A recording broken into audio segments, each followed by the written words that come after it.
За сайн байцгаана сонсогчдоо. За та бүхэндээ зочил бизнес подкаст тий хамгийн анхны дугаарыг танилцуулахад бэлэн болоод байна. За энэ ямар учиртай вэ гэхээр за яг подкаст гэдгээс илүүтэйгээр бид нар зочлын онлайн худалдааны бизнес эрхэлдэг. Бизнес эрхлэгч нартай хэрэгтэй бизнесийг маш богинохон хугацаанд танилцуулгаар зорж энэхүү контентыг хийж байгаа Papa Logistic компани хамтран үүсгэн байгуулагч гүйцэтгэх захирал Санжаа Жамцтай баярлалаа. За өдрийн мэнд. За өдрийн мэнд урьж оролцуулж байгаад баярлалаа. За окей. Тэгэхээр одоо хоёулаа шууд ажилдаа орох юм. За хамгийн түрүүнд ерөнхийдөө бол яг өөрийнх нь тухай товчхон танилцуулвал. За окей. За намайг Санжаа Жамц гэдэг. За одоо яг сүүлийн 10 гаруй жил яг энэ тээвэр логистик, интернет худалдаа, хүргэлтийн үйлчилгээний салбарт одоо яг ажиллаж, сурч, амьдарч байгаа ийм залуу байна. Papa гэдэг нэрний тухай ер нь ямар учиртай нэр юм бэ? За манай Papa Logistic компани манай 2022 онд үүсгэн байгуулагдсан. Үүсгэн байгуулагдаад нэрээ өгөхдөө бид нэр за ер нь зах зээл одоо манай платформын маань бол хамгийн чухал үүрэг гүйцэтгэгч нар бол манай тээвэрлэгч жолооч нар маань байдаг. Тэгээд ер нь бол аав хүний имижтэй, аав хүний нийгэмд үзүүлж байгаа өөрөөр бол манай тээвэрлэгч одоо хариуцлагатай аавуудаа дүрсэлж брендинг имижээ бүрдүүлэхдээ одоо аав гэдэг дэлхийн олон хэлээр аав гэдэг нэршлэр Papa гэж нэр. Ямар гоё юм тий. Одоо нэг Papa гэдэг үг чи ямар ч олон улс төр бүгдээр л аав, дайд гэдэг шиг нэр штэ тий. Ер нь дэлхийн дийлэх зөв. За ер нь бол компани үйл ажиллагаа товчхон нэг өгүүлбэрээр танилцуулбал Papa Logistic, Papa платформын тухай яг ерөнхийдөө товчхон сонсогч нартай танилцуулбал нэг үгээр юу гэж хэлэх вэ? За манайх бол хэрэглэгч, тээвэрлэгч хоёрыг үр ашигтай тээврийн үйл ажиллагаагаа одоо ачаа тээвэрлүүлэх боломжтой юм платформ, олон улсын тээвэр, дотоодын тээвэр хүргэлтийн үйлчилгээг хэрэглэгч одоо харилцагч нартай санал болгодог.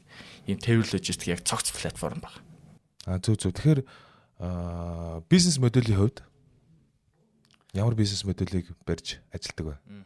За окей, бид нэр одоо B2B болон B2C зах зээл дээр хэрэглэгч, тээвэрлэгч хоёрыг тээвэрлэгчийн одоо сул зогсолт, ачааны дүүргэлт гэх мэт бүтээмжийг нэмэгдүүлэх замаар хэрэглэгч нарт хямд, найдвартай, хурдан тээврийн шийдэл санал болгодог. Зөв.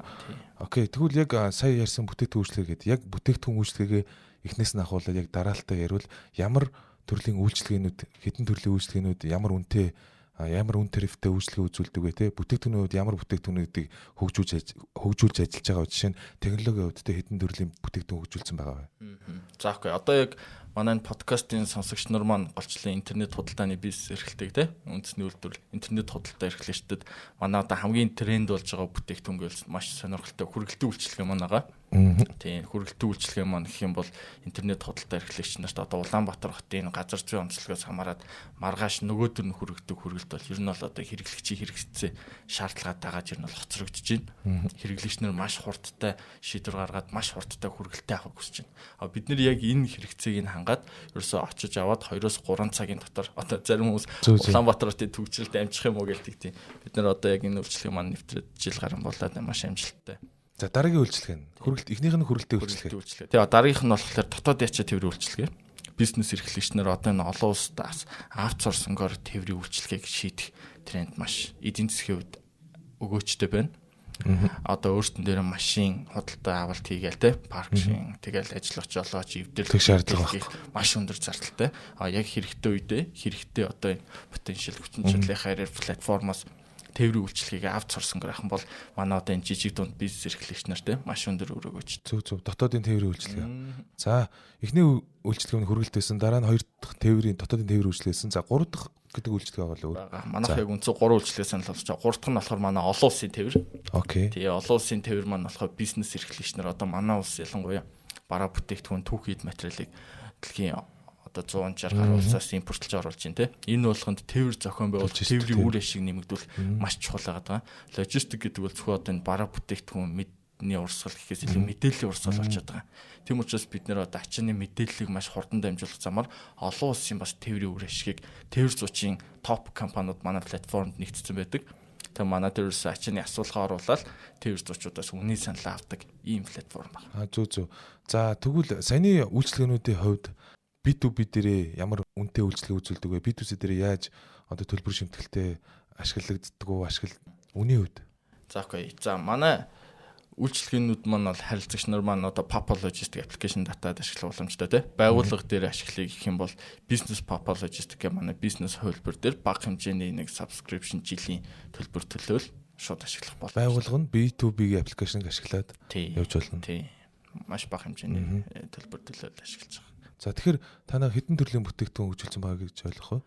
Тэгээ манайх одоо л яг Papa Logistics платформ одоо энэ хөгжүүлдэг IT-ийн компани. Papa Logistics платформ нь бол дотроо яг юм 3 өөр сегментийн хэрэглэгч нар зориулсан хүргэлт дотоод ячаа тээвэр, олон улсын ячаа тээвэр гэсэн 3 төрлийн бүтээгдэхүүнийг санал болгож байгаа. Тэгэхээр нөгөө 3 аппликейшн байгаа гэсэн үг. Аагүй нэг платформ дээрээс 3 logistic яг энэ цаг зөвчлөгийг бүгдийг. Гэхдээ танаа хөгжүүлсэн аппликейшны тоо чинь 2 аппликейшн байна. Нэг нь B2B аппликейшн, нөгөөх нь бол яг тээвэр логистикийн платформ Papa үндсэн Papa Logistics аппликейшн ба тий. Ховор хэрэглэгч нар зориулсан. Окей, App Store, Play Store дээр юу гэж хавьл гарч иж байгаа лээ?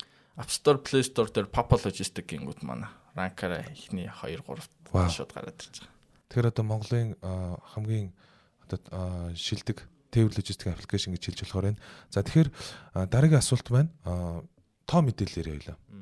Хэдийн хугацаанд ямар хэмжээний харилцагчтай болов компанийн талаар олон нийтэд одоо мэдээлдэг те вебсайтанд тавьдаг презентацийн дээр ярьдаг олон нийтэд ярьж болох тоо мэдээллүүдээс дурдвал.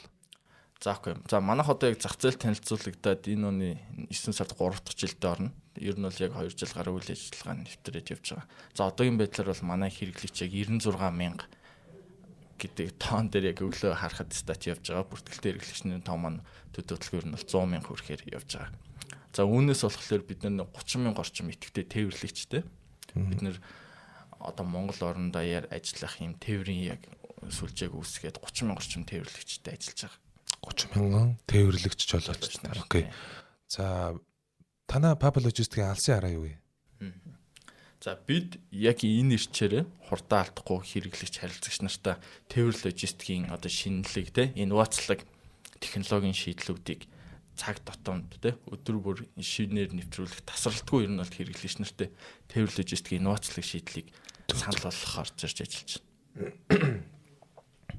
Зөв. Тэгэхээр энэ оны 2025 оны зорилт юу вэ? Одоо компани сүүлийн үед компаниуд бол нээлттэй тавьждаг болоод шүү дээ. Манай компани энэ оны зорилт бол энэ оны OKR бол юм гээд. Танай компанийн хувьд энэ оны зорилт нь ямар тоо хэмжигдэхүүнээр хэмжигдэж байгаа вэ? Юуг зорж байгаа вэ? За окей. Бид бүхэн одоо өдөрт нэг 5,000 ачаа тээвэр эргэлдүүлэхээр энэ онд зорж ажиллаж. Өдрийн 5,000 ачаа тээвэр. Тийм. Хоёрдугаар гэх юм бол бид нэр энэ оны хагас жилээр хоёрдугаар улиралд багтааж харилцагч хэрэглэгч нартай шинэ бүтээгдэхүүнээ үйлчлэгийг танилцуулахаар зорж ажиллаж байна. Манайх одоо 21 аймаг 330 сум ихнээлчэнд 21 аймагта гараас гарт хүргэлтийн ачаа тээврийн үйлчлэгийг нэвтрүүлэхээр зорж ажиллаж байна. Окей. Та бүхэн манай аппликейшн дээрээс одоо ингээл том оврын ч юм уу жижиг оврын юу ч юм уу захиалаад одоо 21 аймагт хүргэх боломжтой. Вау. Тэгэхээр тун удахгүй энэ шинэ үйлчлэгийн бүгдээрээ мэдээлэл аваад явах юм байна. За багийн хувьд баг болон бүтцийн хувьд та бүхэн яаж ажилладаг вэ? За манай компани одоо яг нэг 15 оны бүрэлдэхүүнтэй стартап компани ажиллаж байна. Тэгээ одоогоор харьцангуй цөөхөлөө жижигхэн байж магадгүй. Гэхдээ бол бид нар маш өндөр гүйцэтгэл бүтээмжтэй, өндөр потенциалтай яг нэгт баг болоод ажиллаж байна. Ямар багуудад хуваагддаг вэ? Манай компани бүтээгдэхүүн хөгжүүлэлт IT-ийн баг. За тэгээ маркетинг, борлуулалт, харилцагчийн үйлчилгээ гэдэг яг үндсэн 3 багт хаваарлагдаад бүтц зохион байгуулалттай ажиллаж байна. За танай компанитай хамтарч ажилладаг партнеруудаас дурдвал. За манай компанитай одоо B2B одоо кастомерууд гэх юм бол манай Наран группийнхан байна те. Green Gate International гэл ер нь бол маш олон одоо яг манай B2B төвшөнд бол манайх нэг 550 орчим харилцагчтай болж явж байгаа. Бүгднгийнх нэрийг sorry дурдж арай. Маш их нэр болохоор бүгдийн дурдах боломжтой тэргүүлэгч одоо интернет төрлийн салбарт гэвэл Play House-ийн маань те. Ер нь бол ингээл худалдаа үйлдвэрлэл. Тий. Мөн зөв. За бас зарим нэг салбар компаниуд тээврээ танахаар хэлэгдэх те. Тий. За юуны хувьд одоо энэ жил та бүхэн одоо шинэ ажлын байр бэлдэж байгаа юу?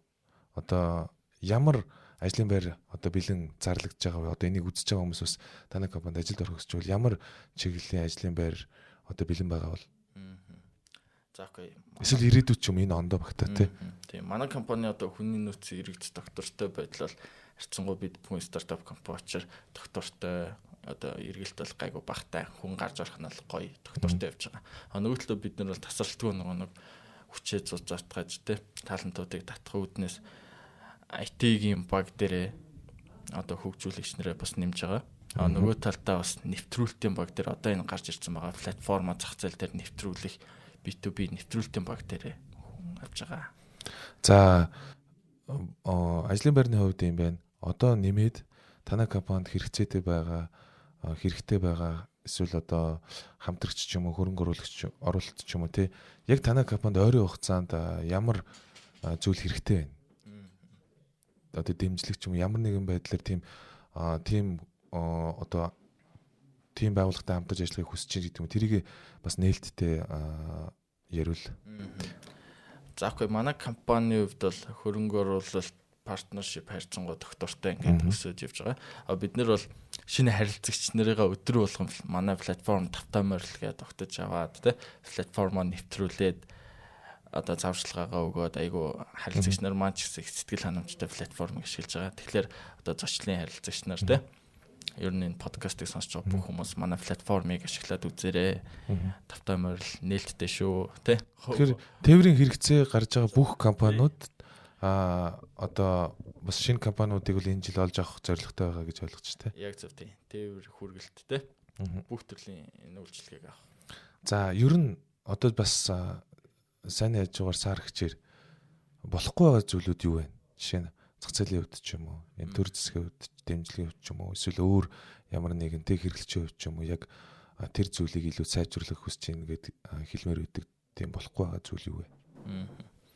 Бүр яг ингээд тулаад гацаад болохгүй байгаа юм бол одоогор гайгүй байна. Мэдээж одоо яг энэ бизнес эхлээд стартап бизнес ялангуяа маш олон челленж сорилтуудтай нүр тулаал явж ин эднэртэйгээ тэгээд нөгөө шийдвэрлээ сайжруулж чадахын сайжруулад одоо дасан зохицоод дагаж явах хэвээр дагаж яваал тэгэл нүр тулаал явж ин да. Юуны хувьд технологи компанийн хувьд бол технологи бид нар хийж чаддаг те тодорхой хэмжээгээр хийгээд эхний харилцагч нартай хүргэж чаддаг.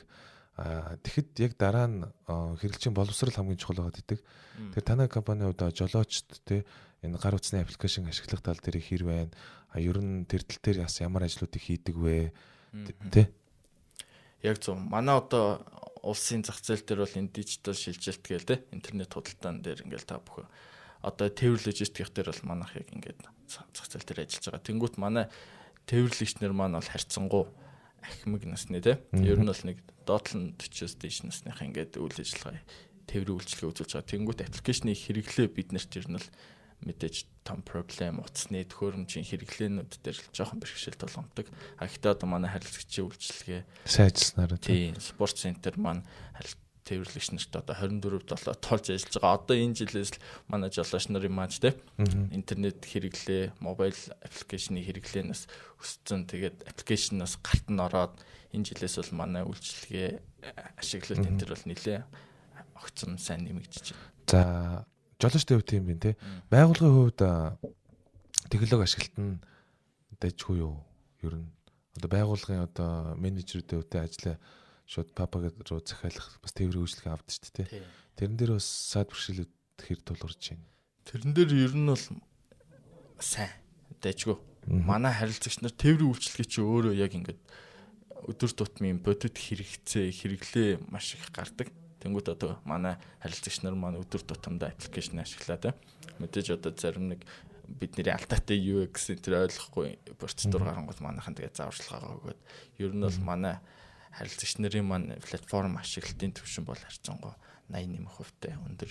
Өндөр юм байна. Мэдлэг боловсролд хүлээж авч чадаад CRM-ийн зүгээс маш сайн мэдээлэл сургалтууд өгөөж байгаа юм байна тийм. Тэгээ өдөр тутамдаас тогтмол ашиглаад явж байгаа. За одоо ер нь Монголд хэр хэмжээний жолоочд байгаа тэрний хэдэн хувийн те бүртгүүлээд явж байгаа бай. Зах зээлийн багтаамжийн хувьд зах зээл дээр хэр хэмжээний хувийг та pop-up аппликейшн эзэлсэн байгаа бай. За манай аппликейшн бол яг жолооч нарын бүртгэлийн хувьд гэх юм бол ачаад тээврийн салбарт автотээврийн үндэсний төвийн статистикаар 2022 онд 200 орчим мянган ачааны яг машин бүртгэлтэй үйл ажиллагаа явуулж байгаа. Үүний бид нэг 25-аас 35% нь яг энэ хувийн хвшил уул уурхайн бус логистикийн зах зээл дээр одоо энэ ачаа тээврийн үйл ажиллагаа явуулж байгаа гэдээ хамлаж байгаа. Бид нэр одоо нэг бүртгэлт яг идэвхтэй актив жолооч нарынхаа 25-аас 25 орчим хувийг л бүрдүүлсэн явж байна. Зөв. Тэгэхээр зах зээл маань хангалттай их байгаа. 25% дээр явж байгаа. Дахиад өсч өгчих боломж бол зөндөө маш их том бололцоо байна гэж ойлголоо. За ер нь одоо стартап бизнесийг явж байгаа тий. За стартап бизнесийг явж гин. Тэгээд энэ нийтийн тээвэр нөгөө нэг тээвэр логистик тээвэр хүргэлтийн асуудлыг шийдэд явж байна. Тэгэхээр энэ дээр хамгийн том одоо асуудал нь яг юундаа байна? Одоо хэдэн жил одоо энэ яг платформ хөгжүүл явж байгаа лээ. За манай платформ хөгжүүд бол одоо яг зах зээлийн судалгаа хөгжүүлэлтийн ажилтаа байх юм бол 4 жилд явж байгаа. Тэгээд танилцуулагдаад одоо 2 жил гарan болж байгаа. Тэгээ яг хүндрэл бэрхшээл гэвэл мэдээж одоо зөндөө л те. Одоо компани татварын орчин төр засгийн бодлого гэл айгүй олон ер нь бол саад бэрхшээлүүд тулгарна. Яг зөв. Тэгвэл стартап компаниуд ямар татварын нөхцлөөр ажиллахыг хүсдэг вэ? Чиний хувийн бодол ямар одоо улсаас ямар дэмжлэг авахыг хүсэж чинь? Чи тэгэх юм бол яг чиний бизнес те scalable болох гээд байгаа. Яг өгчих гээд байгаа доктортой бизнес болох гээд байгаа. Тэрэнд нь яг чиний хүсэл мөрөөдөлтэй одоо татвараа тэгээд өгөөсөө ингээд өгөөсөө энэ дэр нэм юм байвал их зүгээр юм гэсэн хувийн бодол чи вэ? За окей одоо бусад бизнесүүдтэй адилхан мэдээж нэгт ижил тэгшин татвар төлөх үүрэгтэй те татвараа төлөөж явна. Гол нь одоо зохицуулалт хуулийн хэрэгжилт энэ төр жоохон энэ бизнесийн орчин өөрчлөгдөх ирээр дагаж жоохон хөгжиж сайжрахгүй бол учир дутагдaltaй юм уу даа л гэдэг нөхцөл байдалтай те. Манай компани одоо жишээлбэл ингээд одоо худалдаа авалт нэг хийдгүү те. Одоо үйл ажиллагааны борлуулалтын орлогоор дийлэнх зардал нь болж ерөөсөө нийгмийн даатгалын шинтгэл цалин өсөндөө явцдаг. Тэнгүүд манайх одоо сар болгоод энэ нөөтийн 10% татварт бол маш том. Тийм шүү дээ. Одоо нөгөө те. Хүн нэмэх тусам татвар нийгмийн даатгал болон орлогын татвар тодорхой хэмжээгээр ингээд бас зардал дээр нэмэгдээд ороод ирдэг. Тэгээ нийгмийн даатгал их төлөд тахаар бидний бизнесийн маржин өөрөө маш бага хувь дээр бас явдаг тий. Стартап бол мэдээж тий. Энэ яг технологийн стартап бол нийгмийн болон ямар нэгэн салбарын асуудлыг олж хараад түүнийг шийдэх гэж засч анзлах гэж эхэлж байгаа болохоос яг мөнгөний төлөө бол эхэлж байгаа тийм стартапын фаундерд бол маш бага шүү дээ. Тэгэхээр энэ нийгмийн асуудлыг ингээд сайжруулахын төлөө ажиллаж байгаа тохиолдолд бидний зүгээс бол татварын асуудал, нийгмийн даатгалын асуудлыг бол хөнгөвчлүүл бид нар илүү олон хүнд, олон хүний, олон байгууллагын асуудлыг бол шийднэ. Түүний дараа бид нар хөгжлийн тухай ярихад бол маш амархан болж эхлэх байх тий. Зөв. Манай компани гэсэн яг сая таныг яриад эхлэнгүүт бид яг тэгж гисэн. Ерөөсөө одоо нэгдүгээрт орлого гэхээс илүү одоо энэ манай улсын тээвэрлэл үйлдвэрлэл жижиг дунд бизнес хөгжихгүй нэгэнгүүд хамгийн суурь дэд бүтц нь ерөөсөө тээвэрлэл логистик байдаг те. Хөдөө орон нутагт одоо Архангай аймагт нэг бизнес эрхэлж байгаа юм. Өрхийн бизнес эрхлэгч байлаа гэхэд Улаанбаатар руу явахад тэгээд ачаа тээврийн маш том проблемтэй. Олон улсаас татаад ирэхэд одоо энэ геополитик газар зүйн онцлогоос хамаарат маш өндөр тээврийн. Тэгээд доктортой биш те бас айгүй маш олон хүмүүстэй харилцдаг. Тэгээд ойлгомжтой юм байдаггүй байсан шүү дээ. Тэгээд 30 орчим хувийн тээвэр логистикийн зардал бүрдүүлдэг те. Тэнгүүд бид нэр өрсө яагаад юм байх ёстой ч ядаж эхлээд энэ дотоодын ачаа тээврээсээ те жолооч нарын сул зогсолт энэ ачааны дүүргэлт интерес хамаарж бас одоо бараа илүү жоохон потенциалаар ажилламаар шүү дээ жолоочд. Жолооч нарынхаа ерөөсөө үр ашиг бүтээмж шиг нэмэгдүүлэх замаар тээврийн өртгийг бууруулж одоо нийгэмдээ өөрсдийнхөө үзүүлж чадах эерэг нөлөөллийг үзүүл. Ёстой гоё. Яг зөв бид нар яг зөв нөгөө бүтээмжийг дэвшлүүлж үр ашиг нэмэгдүүлэхийн тулд хүн болгоны сул зохицолтыг арилгах ёстой гэж ойлголоо. За ер нь тэгэхээр чиний хувьд энэ тээвэр логистик салбарын папаг ирээдүг ямар болоосоо гэж хүсэж байна. Шууд одоо төсөөлвөл тийм болно гэж ажиллаж байгаа тийм. Гэтэ за боли 5 жилийн дараа Монголын яг папа ямар байх вэ? Папа платформ. Ямар байхыг хүсэж байна? Окей. Бид одоо 5 жилийн дараа бол одоо манай харилцагч хэрэглэгч нар маань платформын ач холбогдлыг өндөр түвшинд ойлгоцсон.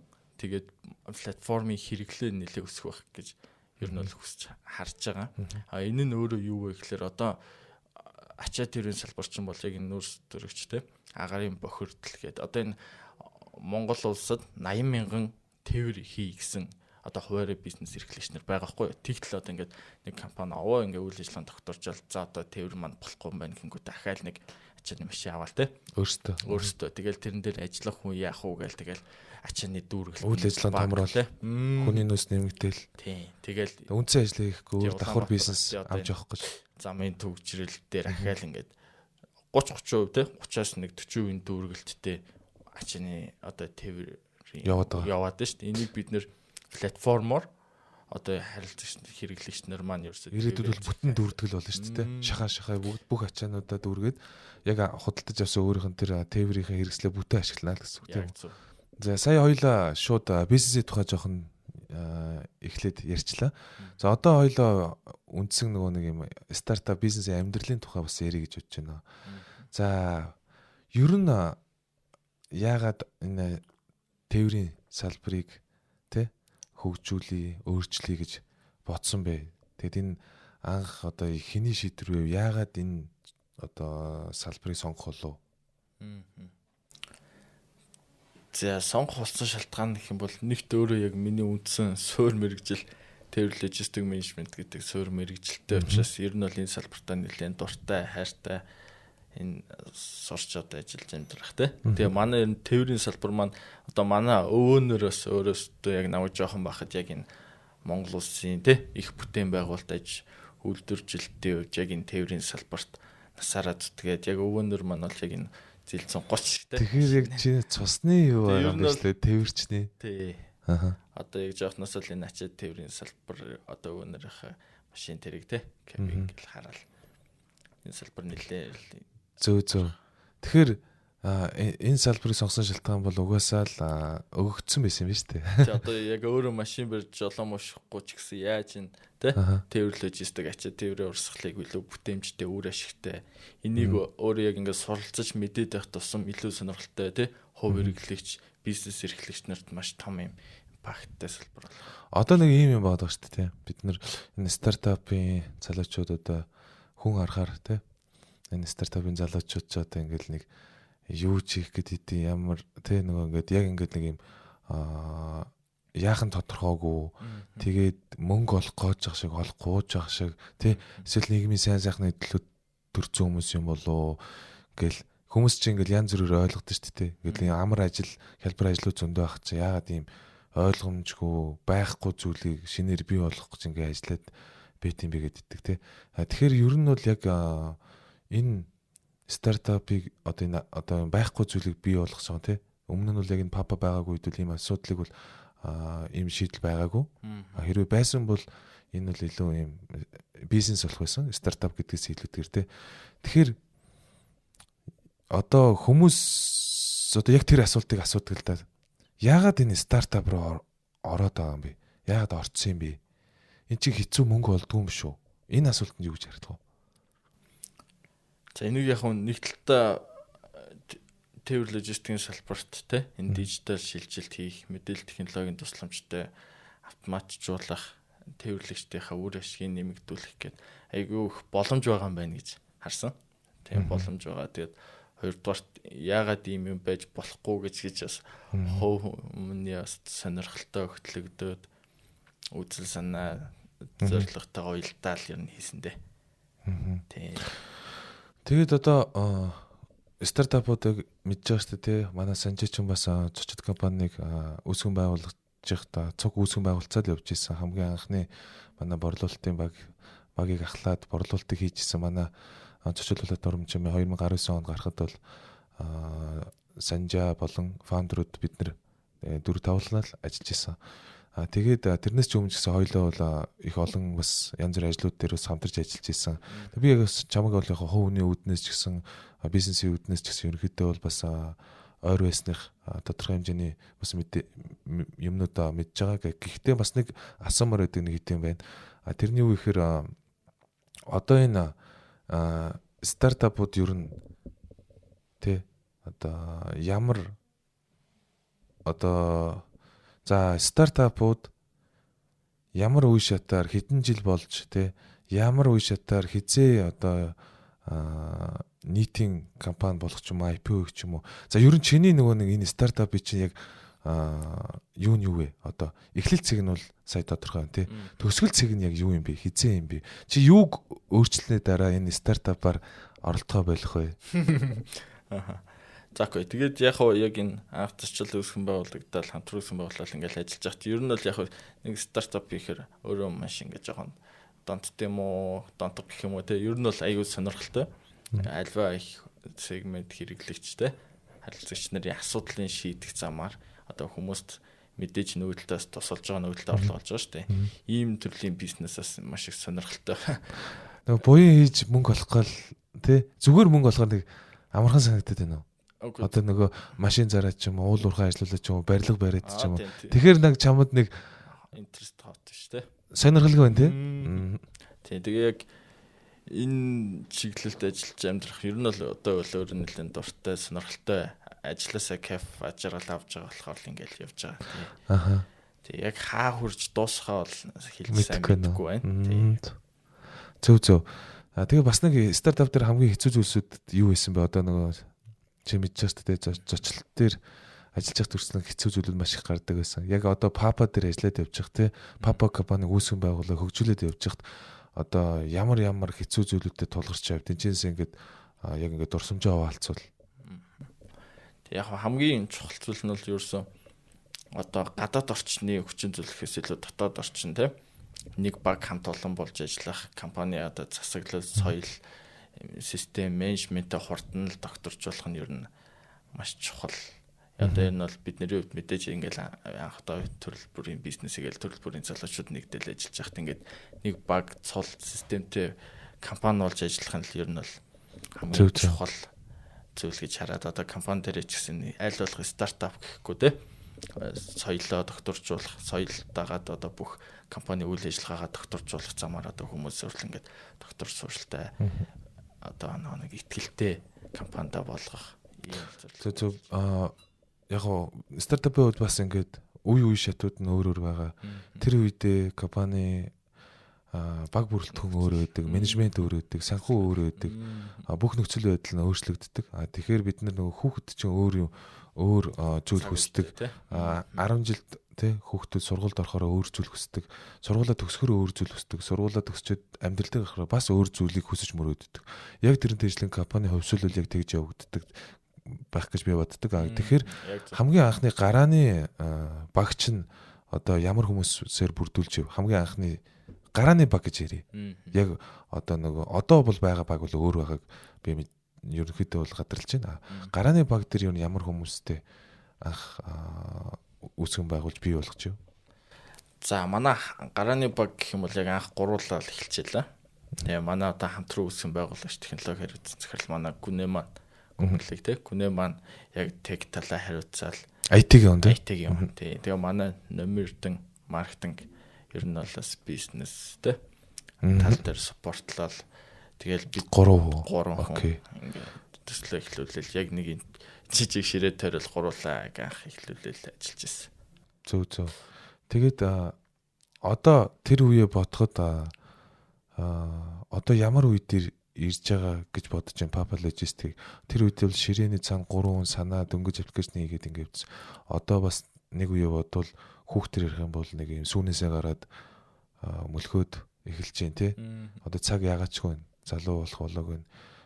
Компани хувьд бол бас чиний хувьд одоо ямар хүнээр ирвэл ямар үе дээр явж байгаа гэж бодож байна. За окей бид тэдгээ гуруулаа анх эхлэв явж байгаад ер нь бол бид тэдний дотоод стратеги гэх юм бол компани маш хурдтай. Ер нь бол бидний гол өөрчлөлтөгч бол ерөөсөө цаг хугацаа тий. Одоо бизнесийн тренд орчин маш хурдтай өөрчлөгдөж байгаа учраас хурдан зах зээл дээр докторчи, байрши өөрчлөлтөг чадамжаа нэмэгдүүлээ. Хэрэглэгчийн бааз сураа тэлээ гэл машин цаг хугацаатай л өсөглөн өрсөлдөж ажилладаг. Тэгээд одоо л манай компани бол яг нэг босоод гүөхтэй бэлтэж байгаа нэг хөлдөр алхаа яваад байна тий. Тийм заримдаас бүжиж унаад тий. Ер нь бол удахгүй гүөх араамда орж байгаа бол нэг тийм хүүхдэр. Зөв. Тэг гүгээс өмнө мэдээж хүүхд хөлөө чангалах хэвээр тий. потенциалтай байхын тулд чангалах хэвээр хөлөө чангалаад эхэлчихвэл гүгээд эхэлнэх тий. Хаашаа гүөхөө гэдгээ сонгохгүй бол одоо нэг жижигхэн өрөөнд дотор хан мөргөж унаад байвал яхаа тий. Яг зөв. Тэгэхээр за одоо тэгвэл удахгүй гүгээд эхлэх юм байна. Тэгээ хаашаа гүхэн тодорхой болоод эхэлж юм. Тэгээ магадгүй тэмцээнд орох бах. Тэмцээн гэдэг бол бидний хувьд бол олон улсын зах зээл бүр том өрсөлдөгч нартай өрсөлдөх тухай ойлголт байгаа гэдэг. За тэгэхээр Монголын хувьд бол одоо хизээ та хэдийн зах зээл Монголыг одоо тий та хэдий хийж байгаа юм Монголд хизээ одоо ингэ хангалттай. За Монголын зах зээл бол одоо ингэ болчлоо гэх вэ? Ер нь хугацааны хувьд. Одоо ер нь хэдэн хувь дээр явж байгаа вэ? Та хэдийн зорилго Монгол дахь зорилго. Одоо бол бид нэр яг дөнгөж одоо зах зээлийнхаа онцлог бүтээгдэхүүн хэрэглэгчийнхаа зан төлөв нөхцөлөдийг ойлгоод яг ингээ босчгүйгээл хүмүүстэй одоо нэг уулзаад бидний хувьд бол Монголын зах зээл маань дөнгөж эхэлж байгаа. Зөв. Тий. Манай одоо зарим залуучууд just зөв зарим шууд ингээл олон улсын зах зээл Монголын зах зээл жижигхэн байна гэлдэг. Бид хэд бол ихний ээлжинд Монголынхаа зах зээл дээр нэгт нямбай хэрэглэгчтэй энэ ч бас хөрхөн тий 3.5 сая хүн амтай зах зээл хэрэглэгчтэйхээ хэрэгцээ шаардлагыг хангасан. Ер нь бол үндсэн суурь бүтээгдэхүүнээс дотоодын зах зээл дээр нэлээд төгөлдөржүүлэхээр шамбайж байна. Стартапын хувьд бол одоо ингээд фаундеруудын хүчин чармаалтууд ихлээр нэлээд хамгийн чухал байдаг тий. Тэгэхээр яг энэ дээр гарахад бол хувийн зохион байгуулалт айгүй чухал байдаг. Бас ажлын менежментийн арга барил чухал байдаг. Одоо чиний хувьд бол одоо ажил амьдралын цагаа яаж тааруулж гин мөн дээрэс нь ямархуу одоо арга барилаар ажиллаа явуулж гин. Тий. Энэ одоо яг цаана хардан тий яг чиний хувь хүний үүрэг хариуцлагын хувьд одоо ямар ажлуудаас хийгдэж чинь гэдэг өөрийнхөө яриул тий. Зөв мэдээж яг стартап эхлүүлээд яг хийгээ явах нэг хэцүү нь одоо нэг арга гэр те амьдрал гэр бүл ихнэр хүүхдтэй цаг одоо баг зарцуулах гэдэг одоо амар айцтай хэцүүтэй тулгардаг. Аз болж одоо манай гэр бүлийн ихнэр маань те ер нь л хэзээ ингэж жигдрээд гоё гэр бүлтэй цаг зарцуулах юм бэ гээл. Тэгэл айл болох амьдрал одоо ажлынхаа балансыг тааруулаад гэр бүлд маань миний одоо өөрийг цаг хэрэгтэй үед гэр бүлдээ сайн цаг зарцуулаад ажилд маань миний өөрийг хэрэгтэй үе ажилдаа ер нь цаг зарцуулаад тэгэл айл айлныхын балансыг тааруулаад одоо юу энерги хаанаас авч гин тэгээд би оюун санаагаа бас яаж одоо яг анхных шиг байлгаж чадж гин үгүй юу тэрийг яаж одоо буцаас эргэж чадж гин тэрэн дээр ямар нэгэн арга техник ашигладаг гэл бас хүмүүс нэлээ ингээд бас ухаад идтэй. Яг чиний хувьд юу гэж боддог вэ? Яг одоо энергийн зохицуулт менежмент те энерги эрч хүчтэй байх те яг нэг бүтээмжтэй байх. Тэр юунаас үүдэлтэй байна? Тэрийг яаж олж авч гин? Хаанаас олж авч? Одоо өөрийгөө хөгжүүлэх тасралтгүй суралцах, өөрийгөө хөгжүүлээд тасралтгүй суралцах хэвчээд өнгөрснөө хараад гэдэг одоос те шүмжилтэй хардаг. Тэнгүүт тасралтгүй суралцах замаар л одоо би ер нь хаанч болоог байгаа юм байна. Өшөө сурч хөгжих хийж бүтээх те манай компани ч гэсэн сайжрах хөгжиж дэвших шаардлагатай юм байна гэл өөрийнхөө одоо ирээдүйд хийх боломжтой ингээд сурч хөгжихөөсөө зөв нэр явж уран зэрэг явж л ажиллаж байна да. Зөв. Илүү их нэг юм судлаад сурахтаар нэг өөрийгөө болоог байна гэж бодоод хүн дахиад илүү их энергитэй үргэлжлүүлээд идэх те. Өөрөөсөө ханахгүй тий. Зөв. Тэгээд өөрөөсөө мэдээж цаг зарцуулах те. Одоо би ялангуяа одоо ганцаараа их бясалгах, ганцаараа өөртөө байхтай их өөртөө толж ажиллаж байна. Чи өөртөө ганцаараа байж чаддгүй байдаг бол хэрэг цаг хугацаа зарцуулдаг бай. Ер нь одоо хүчээр заримдаа үнэхээр ингээл болохгүй төрттэй л те. Нэг юм үед бол за нэг агаарлыг гэл ганцаараа гараал. Хэр хугацаанд одоо өдөр болгоно 7 хоногт өсвөл яг сартаа юу нэг ойролцоогоор толгорсон хитэл те. Мэдээж 7 хоног болгоны нэг амралтын өдрөө нэг өөртөө нэг 20-30 минут зарцуулаад нэг бодол санаагаа зэгцэл чин агаар амьсгалангаа те. За тэгээ өдөрт яг ингээл нэг ажил ихтэй төртөл энерги тутаал ядраалах юм бол нэг 5-10 минут хальт нэг рефреш хийгээл. Тэгэхээр ерөнхийдөө чиний рефреш хийдэг зүйл бол өөрөө агаарт ганцаараа байх юм байна гэж ойлголоо. Өөртөө ярилцаж ганцаараа байх. Зөв хүн болгоных өөртөө тийм. Нөгөө банк гүдэг хүн бол гүмэр санагдана тий. Хөгжим сонсдог бол хөгжим сонсмор санагдана. Хөгжим сонсдог байсан хөгжим сонсохгүй байвал бас нөгөө банк нэг юм дутагтаад байгаа юм шиг санагдана гэдэг. Энэ бүх зүйл чинь анханасаа бид нар 10 жилээс ахуулаад хүүхэд багасаа эхлүүлээд юун дуртай юун дургүй гэдэг өөртөө ингээд сонирхоод сонгоод явцсан болохоор тий. Окей. За одоо болохоор яг нь стартап дээр түр ярьсантэй нөгөө стартап дээр ингээд Монголын зах зээл болоогүй байна гэдэг чинь ер нь одоо стартап хийж байгаа компаниуд одоо маш олон байна тий. За сүүлийн үед бас стартапууд маань бас арай өөр салбар руу их ордог болж байна. Тэгэхээр одоо ямар салбарт илүү их юм чи дараа нь юу зөвхөн тээвэр гэдгээр өнцгөрөө хүргэлтдгээрээ биш. Дахиад одоо нийгмийн дараагийн асуудлыг юу гэж бодож байна? Өөр ямар асуудлуудыг дараагийн залуучуудыг шийдээсэй гэж хүсэж байна? Тиймэрхүү ингэж шийдчихмээр байдаг. Одоо жишээ надад бол маш олон юм бодол өгдөг байхгүй. Маш олон салбарт би асуудлыг шийдмээр байдаг. Гэхдээ нэгийгээ даваг болохоор нөгөөдг рүү орч чадахгүй ингээд гацаад байгаад байдаг. Тэгээд нөгөө стартап ч нөгөө нэг салбараас гараа нөгөө салбар руу орохдоо бас л дахиад нөгөө цаг хугацаа энерги мөнгө хэрэгтэй тий. Тэгэхээр эхнийгээ дуусгаагүй болохоор л нөгөө дараагийн салбар руу орж чадахгүй бас нэг асуудал гараад байгаа. Том корпорац компаниуд бол 10 20 жил болж байгаа. Дараагийн шинэ бизнесийн охин компаниар гаргаад өөр зах зээл дээр шинээр бизнесээ хийгээд экосистемийг бий болгох ч юм уу тий. Хамтарсан бие биендээ синержи болох компаниудыг бий болгодог. Одоо чиний хувьд бол яг за манай энэ салбарт хэрэгтэй өөр нэг ийм стартап гаргаж ирээд энэ асуудлыг шийдэж өгч бол бид нар ч гэсэн их гой синержитэй ажиллах гэдэг байна. Тэгээ бидний хамтын ажиллага одоо чинь зочил бол яг хөргөлтийн хувьд бол танайхтай нэгт холбоотой экосистемийн нэг хэсэг бие биений дэмжиж ажиллах хэвээр тийм нэг бүлэг залуучууд байгаа хгүй энэ салбарын компаниуд. Тэгвэл тэрнээс гадна өөр ямар стартап гараасаа гэж бодож байна. Ямар салбарыг хөгжүүлээсэй гэж бодож байна. За окей. Яг энэ дээр бүрэн дүрэн зөв хариулт бол нэг сайн мэдэхгүй байна тий. Миний хувьд бол яг одоо яг энэ тээвэр логистик тий дотоод ячи тээвэр хүргэлт гэдэг эндээ яг улаарцсан төвөрсөн бүрэн одоо нөгөө фокус өгсөн явж учраас өөр нөгөө салбар өөр бизнес ч юм уу өстой ботсон юм болоод байгаа юм да. Гэхдээ танай бизнес нөлөөлдөг хамгийн том одоо нөлөөлдөг чиглэлийн компаниуд нь ямар компаниуд вэ? Одоо жишээлбэл ачаа тээврийн салбарыг даатгалын салбар гүүгээр төсөөлөхөөр байна. Тэнгүүт бид нар одоо энэ Agula Tech гэдэг даатгалын партнершип үүсгээд Tech даатгалын компанитай хамтраад энэ болон тээвэрлэгч нарын одоо ачаа тээврийн эрсдэл тий. Тэгээ ачаа тээвэр зөв эрсдлийг бууруулах үднээс даатгалынхан бол одоо манай номер 1 гэл. Үүнтэй уялдуулаад одоо нэг санхүүгийн манай энэ болон жолооч нар чинь бас санхүүгийн хэрэгцээ гээл тий. Яг адилхан ингээл. Санхүүгийн дэмжлэг үзүүлэхээр үйлчлэгнүүд хэрэгтэй байна. Даатгалын үйлчлэгнүүд хэрэгтэй байна энэ тээвэр логистикт. За мөн дээрээс нь бас энэ юу мэдээж нөгөө нэг юу одоо нөгөө тээврийн аюулгүй байдал гэдэг чинь бас даатгалтай орол явчих واخ л та тий. Давхар нөгөө энэ хангамжийн асуудлууд бас яригддаг бах тий. Нөгөө засвар үйлчлэгээ хангамж тий. Энэ тээврийн машинуудын бүрэн бүтэн байдал тэгээд аюулгүй байдлын аргасууд бол маш олон завсрын газрууд хүртэл 21 аймагт хэрэгтэй ч юм уу тий. Мөн дээрээс нь ачаа өгдөг хүмүүс их байвал мэдээж пабличд хэрэгтэй шүү дээ тий. Тэгэхээр ачаа зөөдөг компаниуд бүгдээрээ одоо танах руу бас бүртгүүлээд эхэлсэн байгаа. Ачаа их болохын тулд дэд үтц сайжрах хэрэгтэй тий. Зам хурч чаддгүй аймагт зам татвал машин явна. Машины тоо нэмэгдвэл папаг ашиглана. Тэгэхээр би яг шууд төсөөлж лээ л да.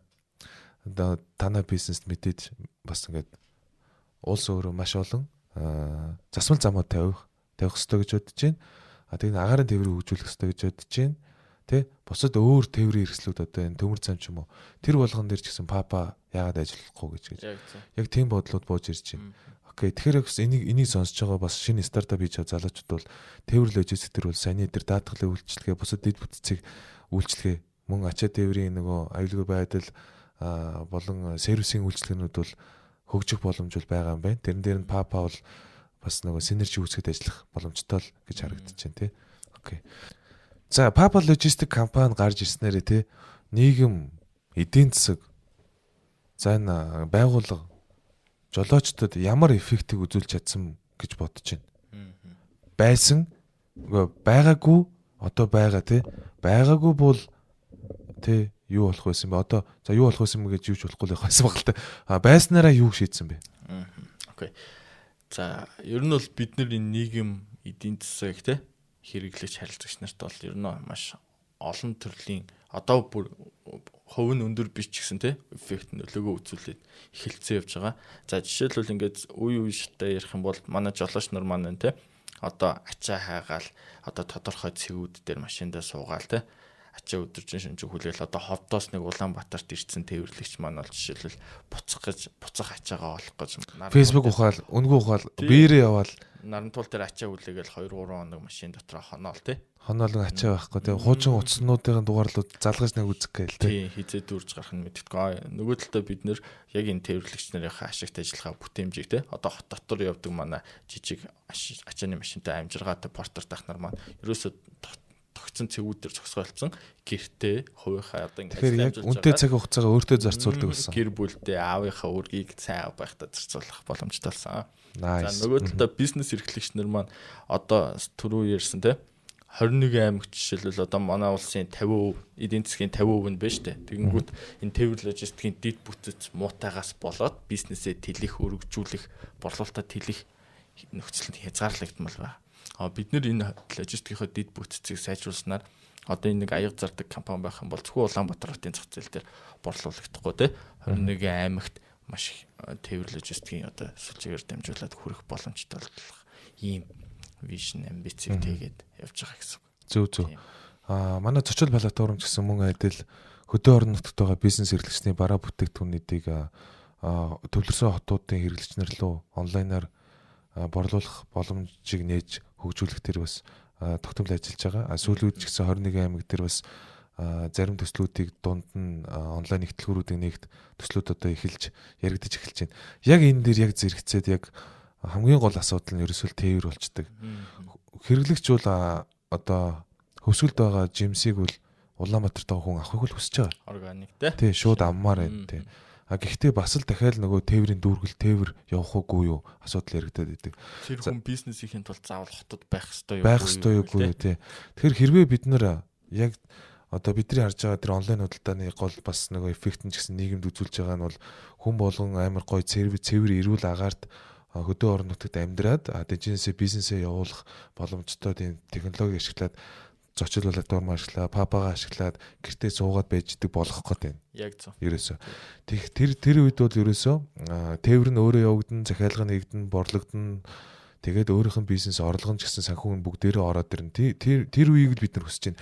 Яг тэр Улаанбаатарын асуудлууд маш их болсон учраас бидний энэ хийж байгаа технологи бол орон нутагт зах зээлийг бий болгох. Тэгээд сайхан амьдралыг бас нүүлгэлт хийх гэдэг нь шүү дээ бас тий. Одоо Дархан Эрдэнэт бол нэг үе бодвол агүй гоё болсон. Дархан бол үнэхээр бест болсон байгаа. За Эрдэнэт тараас нь бас хөгжөөд явж гин. Дарханд одоо байхгүй малга хоттой яг гэж гэдэг юм байна. Би ч гэсэн одоо нөгөө бас ярьдаг байхгүй. Болдгоо л одоо ерөөсөө л нөгөө офсуудаа Дархан руу нүүлгэмээр байна. Энэ стартапын компаниуд Дархан гэж гоё хот штэ гэдэг. Яг уугуул хотод төрсөн хүмүүс залуучууд болохоор Дархан руу нүүх гэхээр бас төсөөл байхгүй байдаг. Тэгэхээр яг одоо энэ манай Papa Logistic маань яг саяны вижнгэр хөдлөөд эхлэхэд бол манай онлайн худалдаачид бол бүгд л нэг гоё хөдөө орон нутагт гоё амьдраад орлого олол явах боломжтой болно тий.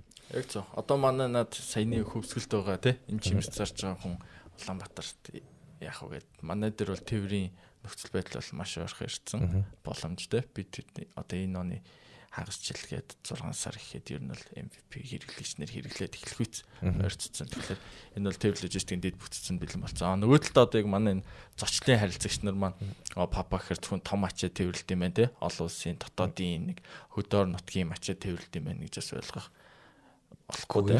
Манайх ч одоо цогц платформ манай хот доторх энэ суудлын машинтай хүргэлтийн үйлчилгээ маань бол сүүлийн үед нэлээд тренд бум болж байна. Интернет худалдаа эрхлэгч нар ерөөсөө 2-3 цагийн дотор те хүргэлтээ илүү инновацлог дэвшилтэд шийдлэр адилхан үнээр хөргүүлэх боломжтой гэхээр. За яг зөв. Бид хоёр нэг юм хэлэх гээд байгаа нь юу вэ гэхээр зочлын харилцагч нартай удахгүй бид хоёр Papa болон зочил компани хамтарсан ажлууд хийгдэж эхэлж байгаа. За тэр нь юу вэ гэхээр одоо зочлын харилцагч нар шууд өөрийнх нь бизнес аппликейшнасаа дамжуулаад Papa жолоочийн хүргэлтийн үйлчлэгийг бол бүрэн авах боломжтой болох юм аа.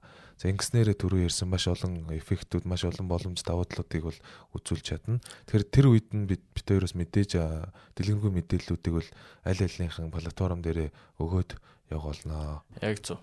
Манай зочлын харилцагч манд байгаа тий дэлгүүрийн хаягаас захиалга өгөхөд 30-аас 1 цагийн дотор орж аваад за төгсөлтөө үед л нэг 3-4 цагийн дотор төгжрөлгүй үед бол манай хүргэлтийн дундаж хугацаа нэг 45 минутаас нэг 85 минутын хооронд л хүрэгдэж байгаа. Тэгэхээр эн чинь өөрөө тавтан худалдаа авалтыг нэмэгдүүлэх одоо онлайн худалдааны хэрэглэгчийн хаалгыг тогтсож байгаа хүргэлтийн үйлчилгээний хурд сэтгэл ханамж байдаг учраас ийм маш өндөр хурдтай эерэг сэтгэл ханамжтай үйлчилгээ авснаар тухайн дэлгүүрүүдийн манаас борлуулалт дагаад өсөх боломжийг бүрдүүлж байгаа. За баярлалаа. За ингээд өнөөдрийн дугаартаа хамгийн анхны дугаартаа Papa Logistic платформын үүсгэн байгуулагч гүйцэтгэх захирал Санжаа Жамц маань урилгаар хүрэлцэн ирсэнд баярлалаа. За тэгэхээр Санжаада урьж оролцуулсанд баярлалаа. Санжаада амжилт хүсье. Мэдээж бид хоёрын хийх ажлууд бол дуусаагүй маш их байгаа. За тэгээ Papa платформын хамт олонд мөн ажлын амжилт хүсье. Тун удахгүй зочил болон Papa нарын хамтарсан үйлчлэгээнүүд араасаа гараад явах болно гэдэгт итгэлтэй байна. За тэгээд баярлалаа. Баярлалаа.